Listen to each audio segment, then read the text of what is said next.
दोस्तों तो आज हम करने वाले हैं स्ट्रेस स्ट्रेन डायग्राम के बारे में। देखिए स्ट्रेस क्या है उसको पहले समझ लीजिए। अगर आपने नहीं समझा तो ऊपर लिंक दे रहा हूं, उसके बारे में जरूर पढ़ लीजिए। स्ट्रेस और स्ट्रेन पता होना चाहिए इसके लिए।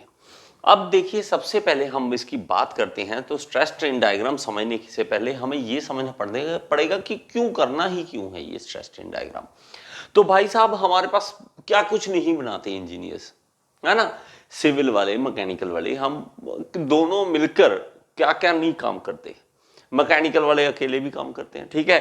तो कहाँ कहाँ ब्रिजेस बनते हैं, कैसे ब्रिजेस बनते हैं भाई साहब, इसके ऊपर फोर्स कितनी पड़ेगी, कितनी गाड़ियां चल सकती हैं, कब तक ये स्टैंड करेगा, ये भी पहले बताते हैं कि कब तक ये स्टैंड करेगा। अच्छा कितनी मोटी वायर्स लगाएं। आपको मैं बोलता हूं कि भाई साहब ऐसे करो, आपको एक ब्रिज बनाना है, आप डिजाइन करो। आप क्या करोगे, ऐसे लाइन बना के?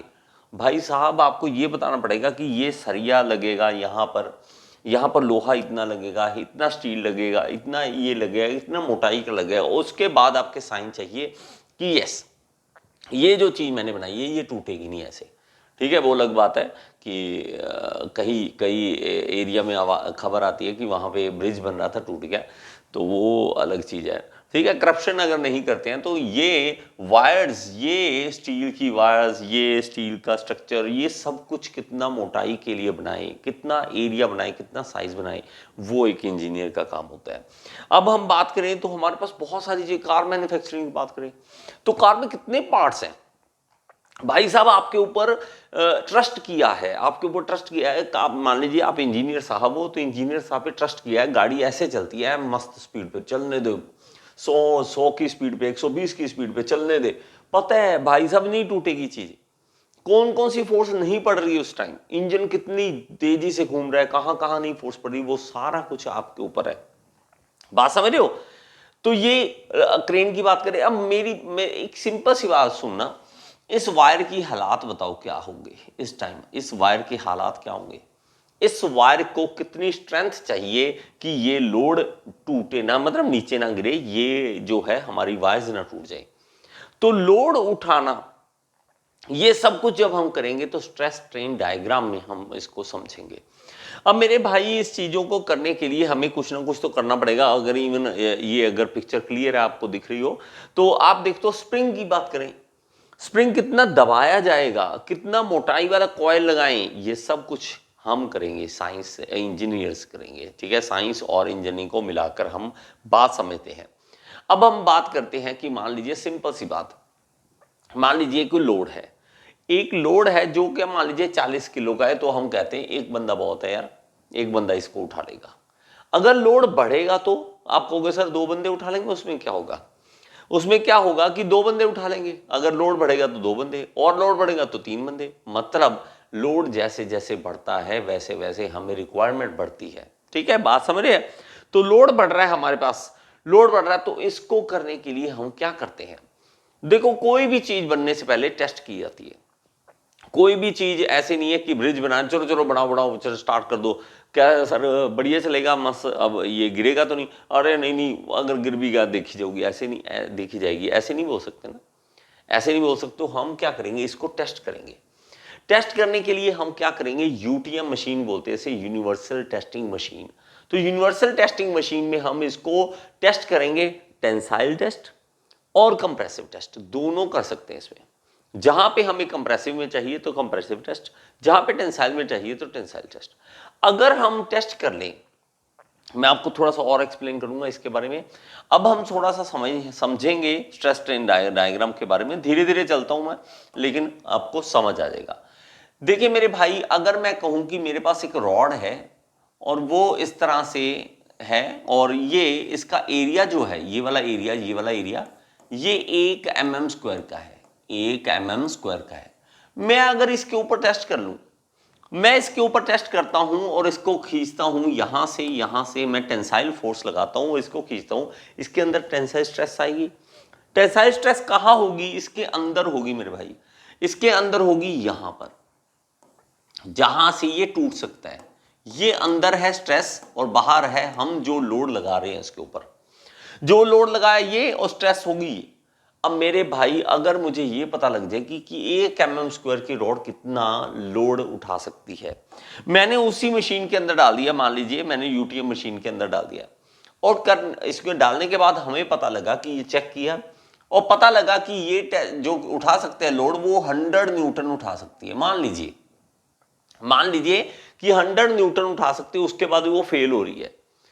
तो भाई इसके हम तो चाहते हैं नहीं मेरे पास लोड तो ज्यादा है, तो भाई एरिया बड़ा कर देना, एरिया बड़ा कर देना। मान लीजिए कि ये जो हमारे पास डायग्राम है बहुत छोटा है, मैं मान लीजिए कि ये जो हमारे पास ये मान लीजिए रॉड है, रॉड जो है वो छोटी है, इस तरह से छोटी है, तो छोटी रॉड एरिया कम, मान लीजिए 1 mm² का एरिया है, ये 1 mm² 100 न्यूटन उठा सकती है।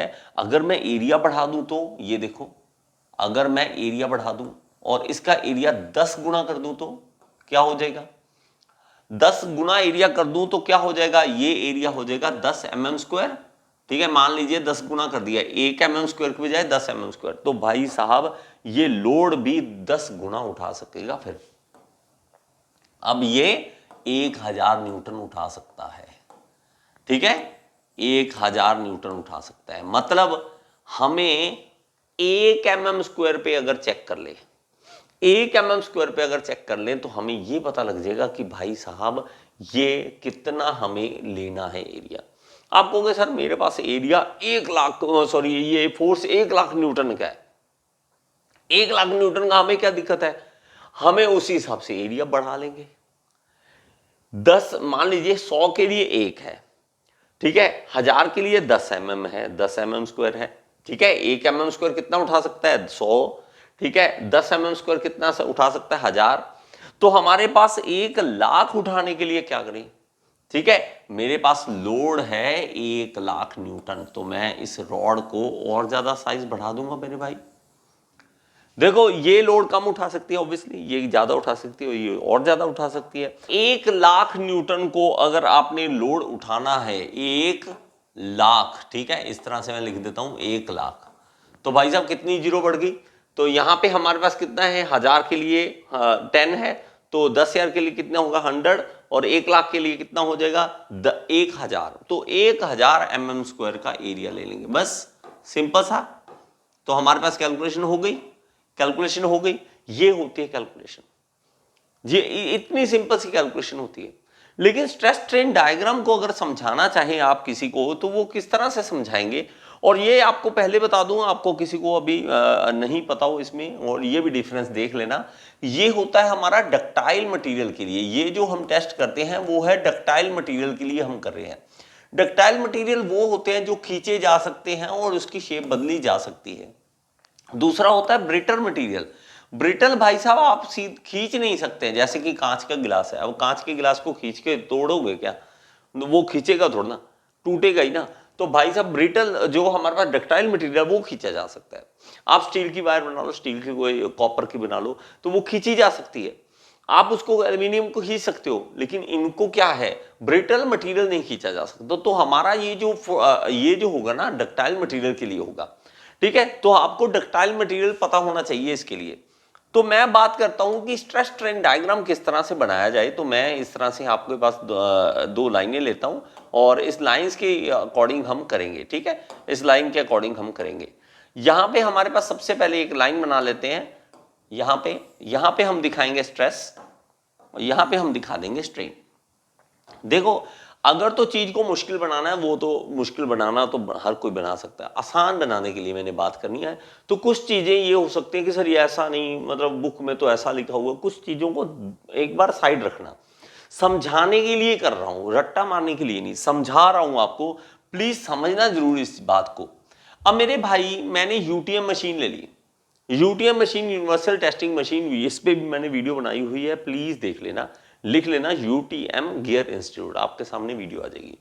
अब मेरे भाई आपने क्या किया कि आपने यूटीएम मशीन में, उसमें मशीन में इस तरह से डाल दिया, एक वर्कपीस डाल दिया और इसको खींचना स्टार्ट कर दिया, यहां पे है और इसके अंदर वर्कपीस, इस तरह से मैं दिखाता हूं कि ये वर्कपीस हमने इसके अंदर डाल दिया और इसको खींचना स्टार्ट किया, तो यहां पे हमारे पास स्ट्रेस की आ गई वैल्यू और यहां पे हमारे पास स्ट्रेन की वैल्यू आ गई। तो जब हमने स्टार्टिंग में पहले खींचा, जब खींचेंगे तो वो जितना आप खींचते जाओगे, लोड लगाते जाओगे, उतना ज्यादा वो खींचता रहेगा। मतलब जितनी स्ट्रेस बढ़ेगी उतनी ज्यादा स्ट्रेन बढ़ेगी। हुक्स लॉ तो पता ना, हुक्स लॉ पता ना आपको। हुक्स लॉ क्या कहता है कि जितना स्ट्रेस बढ़ाओगे उतना स्ट्रेन बढ़ेगा। ठीक है, इस चीजों में भी सर ये स्ट्रेस पहले आता है या स्ट्रेन पहले आता है, ये अभी बाद में डिस्कस कर लेंगे। ठीक है, मेरे पास मेरे भाई दिमाग में ये रखो, भाई लोड लगाएगा किसी चीज को, खींचेगा तो वो खींची जाएगी ना यार। आप किसी को पकड़ के खींचोगे तो खींचे जाएगा, पंगे लोगे तो खींचा जाएगा। तो भाई आपने क्या किया, आपने स्ट्रेस लगाया, मतलब आपने लोड लगाया उसके ऊपर, और वो स्ट्रेस मतलब उसके अंदर स्ट्रेस आने लग गया। ठीक है, उसके अंदर स्ट्रेस आने लग गया। तो स्ट्रेस आते आते ही थोड़ा सा आपने पहले क्या किया, थोड़ा सा स्ट्रेस फोर्स लगाया था, थोड़ा सा स्ट्रेस, थोड़ा सा स्ट्रेन आ गया। तो हमारे पास क्या बन गया, एक पॉइंट बन गया हमारे पास। मान लीजिए यहां पे हमारे पास एक पॉइंट बन गया, ये वाला। आपने और ज्यादा लोड लगाया, और ज्यादा स्ट्रेस आया, और ज्यादा स्ट्रेन आया, दोनों को मिला के यहां पे पॉइंट बन गया। यहां पे क्या बन गया, पॉइंट। और ज्यादा लोड लगाया, और ज्यादा स्ट्रेस, और ज्यादा स्ट्रेन आ गया।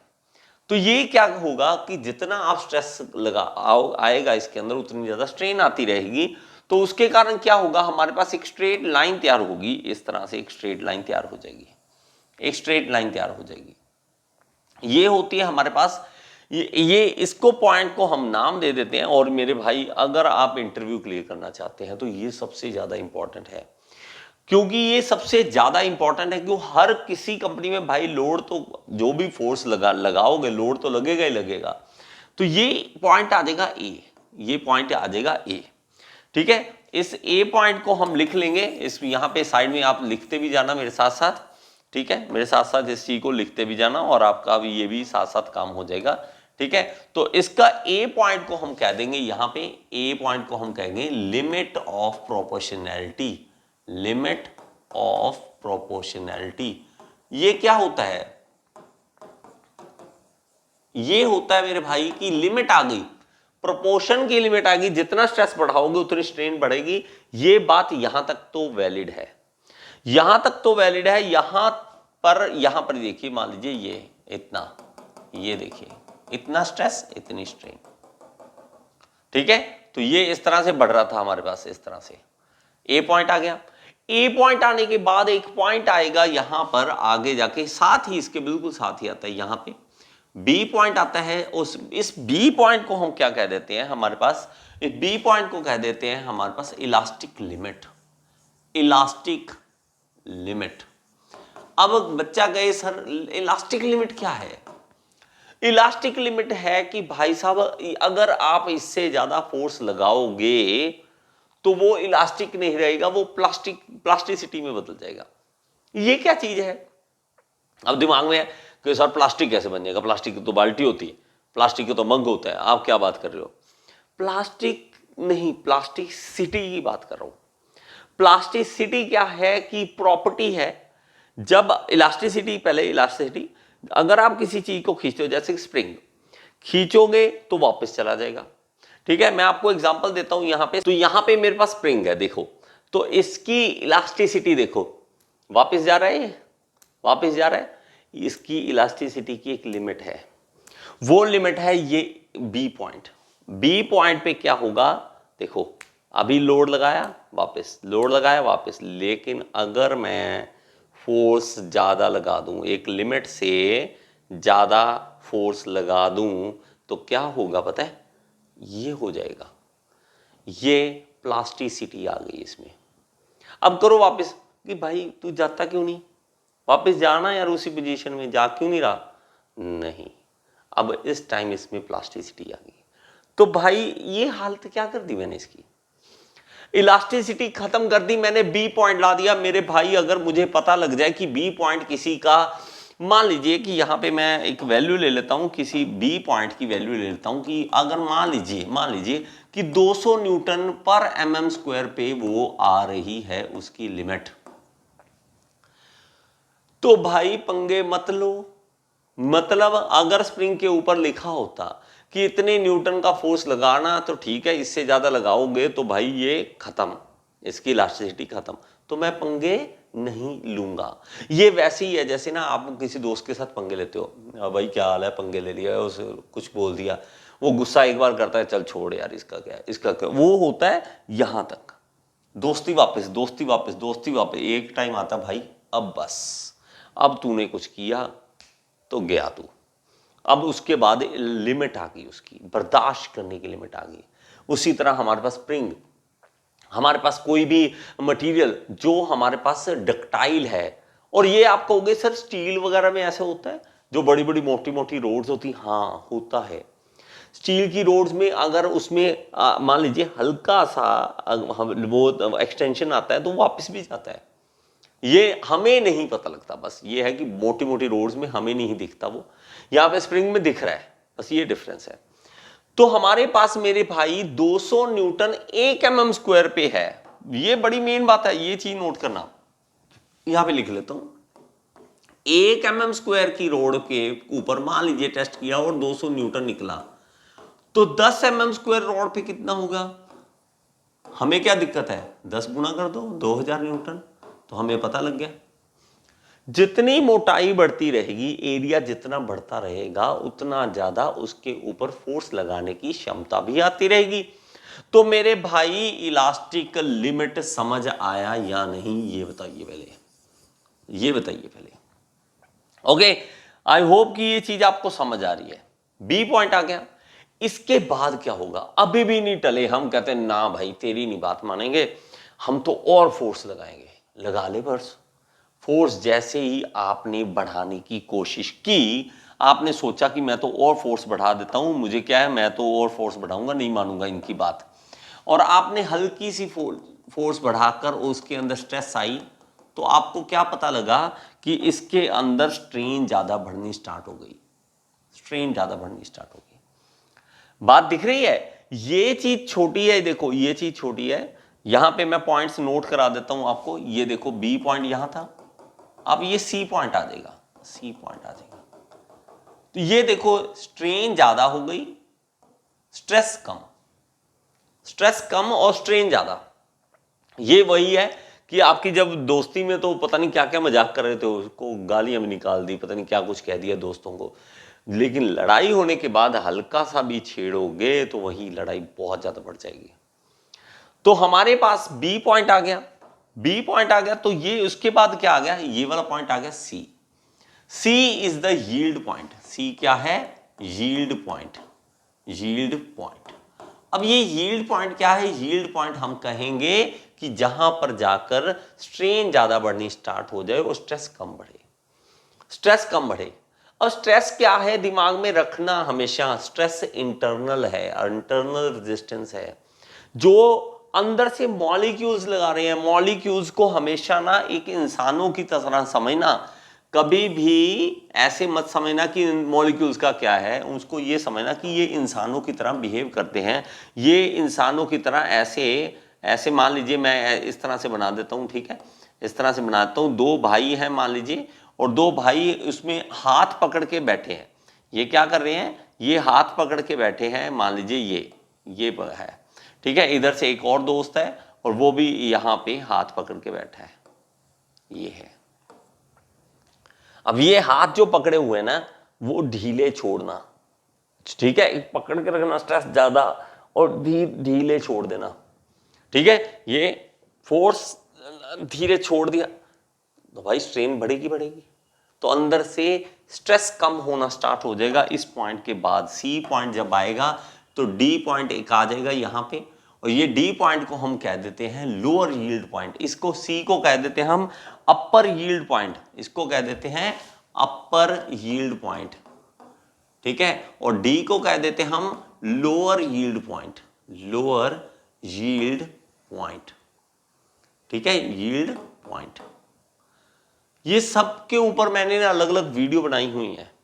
देखो मैं ये स्ट्रेस स्ट्रेन डायग्राम पे पहले वीडियो बनाया, लेकिन वहां पे बोर्ड जो था वो सिंपल छोटा सा था, तो मैंने सोचा इंप्रूवमेंट करके दोबारा वीडियो बनाऊं इसके ऊपर। ओके, तो अब ये जो पॉइंट आ जाएगा, तो यील्ड पॉइंट को अगर आप पूरा समझना चाहते हैं, प्लीज एक बार लिख देना यील्ड पॉइंट गियर इंस्टीट्यूट। आपके कहां पे लिखना है?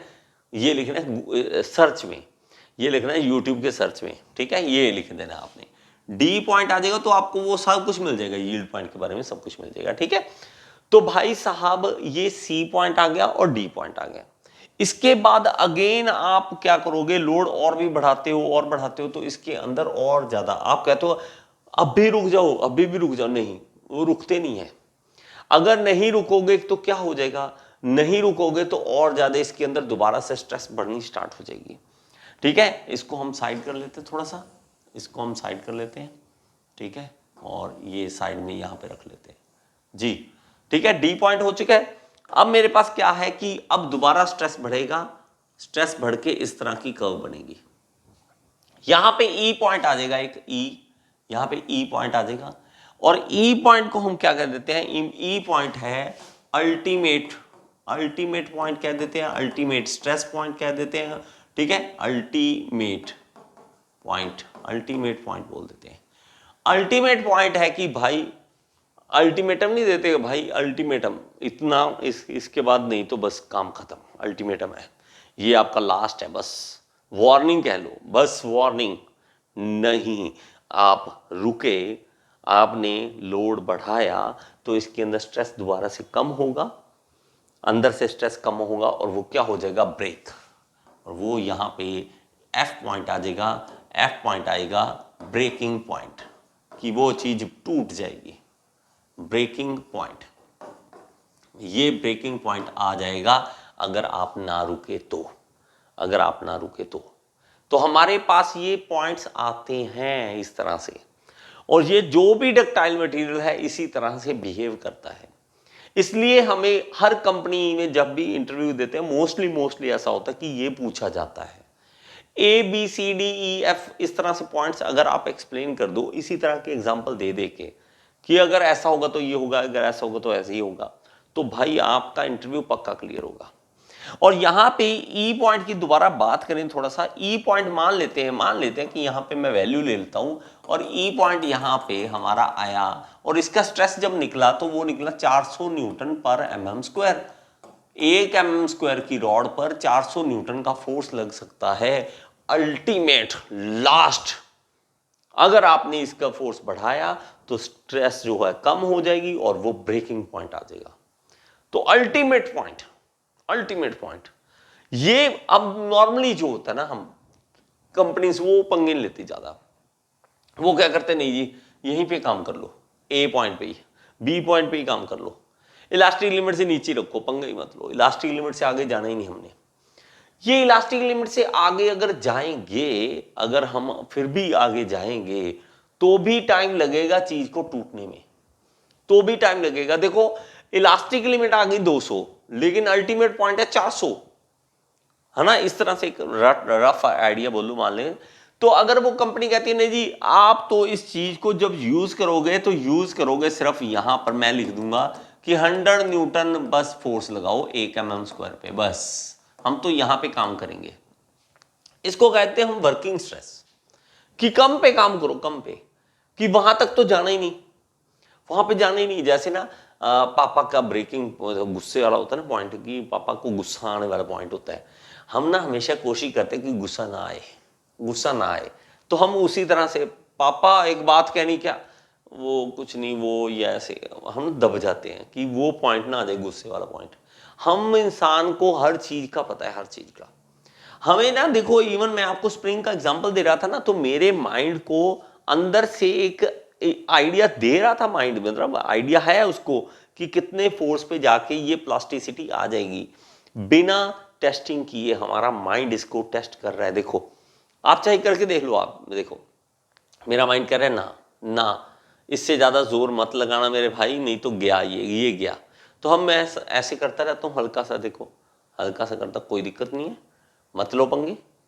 तो हमें ये पॉइंट्स जो है इसलिए पता करने पड़ते हैं, इलास्टिक लिमिट क्या है, इसका अल्टीमेट पॉइंट क्या है, ब्रेकिंग पॉइंट क्या है, भाई काम करना है हमने।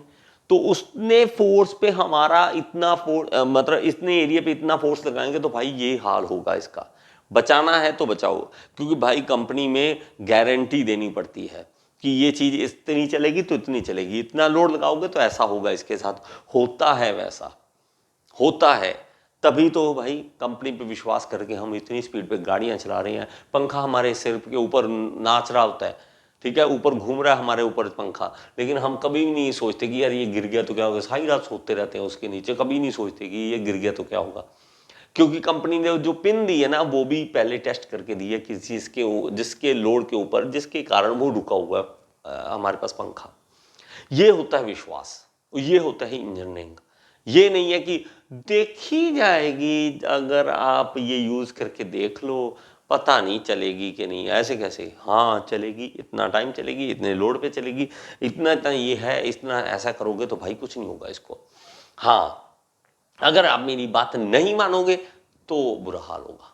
लिफ्ट में कैसे हम चढ़ जाते हैं आराम से, लिफ्ट लिफ्ट की रस्सी, कभी सोचा है लिफ्ट की रस्सी के अंदर कितना जोर पड़ रहा होगा, उसकी मोटाई कितनी रखनी है, अगर मोटाई कम रखी तो आप लोड ज्यादा, आप चढ़ गए, ठा रस्सी टूट गई, आ जाओगे नीचे। कितना विश्वास करते हैं हम इंजीनियर्स पे, तो इसलिए इंजीनियरिंग बड़ी जबरदस्त है। ये ऐसे नहीं है कि इंजीनियरिंग हाँ जी कर लिया, नकल मार के पेपर पास कर लिया और बाद में जॉब नहीं मिल रहा। जॉब कहाँ से मिले बेटा, जॉब नहीं मिल सकता ऐसे। आप अपनी नॉलेज बढ़ाओ, जॉब बहुत है दुनिया में। और अगर आप एसएससी जेई की प्रिपरेशन करना चाहते हैं तो मेरे पास एक कोर्स है जिसका आपको डिस्क्रिप्शन बॉक्स में लिंक मिल जाएगा, यहाँ पे ऐप का लिंक दे रहा हूँ, ऐप जरूर डाउनलोड कर लीजिए, ऐप में सारे कोर्सेज आपको मिल जाएंगे। और इसका फुल सिलेबस अगर करना चाहते हैं तो आप मेरे साथ कर सकते हैं। Thank you so much, next video में फिर से मिलेंगे।